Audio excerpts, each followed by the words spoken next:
another phenomenon which really shocked me. The serial killings of women in Ciudad Juarez at the border with Texas.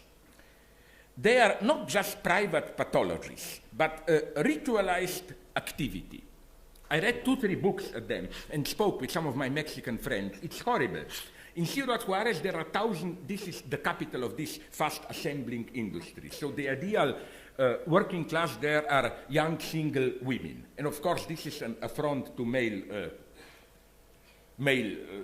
sense of authority, because you have there thousands of independent young women. So a ritual emerged.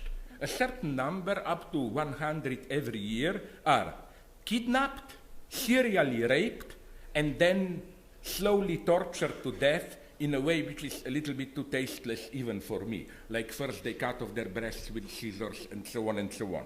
But what I try to say is that what is so terrifying about it is that if you look at it closely, and that's my point, this is not some kind of elementary outburst of male fury. It's the clear symbolic structure. It's a social ritual. And interestingly, this is what the police tries to play down. Incidentally, as you can expect it, the only person who was punished in Ciudad Juarez till now was a mother whose daughter was killed and who complained too much. No? Now you will say I'm playing an American racist, blaming the poor Mexicans. Let's go to the other side, North, Vancouver, Canada. And all Canadians arrogant, like we are the best of America, half Europe. I was told by my friends there, and I even read some parliamentary investigation reports, like you can find it on the web. Forsaken, the report of the Missing Women Commission of Inquiry by the government of British Columbia from 2012. There also, close to Vancouver, you have some reservations, whatever you call them, where, and again, young white people go there, kidnap an Indian, Native American, whatever you call it, girl. They, again, rape her, serially torture her till death, and then dump the body. And again, that's the point I want to make.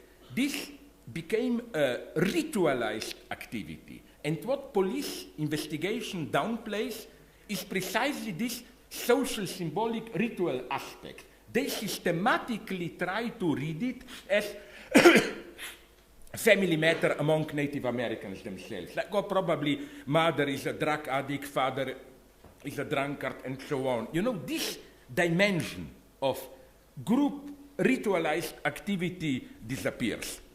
Of course, it's the same with an obvious example in our societies, like the cases of pedophilia in the Catholic Church. Again, I think what is crucial is that it's not simply that there are pedophiles everywhere, so there are also in the Catholic Church.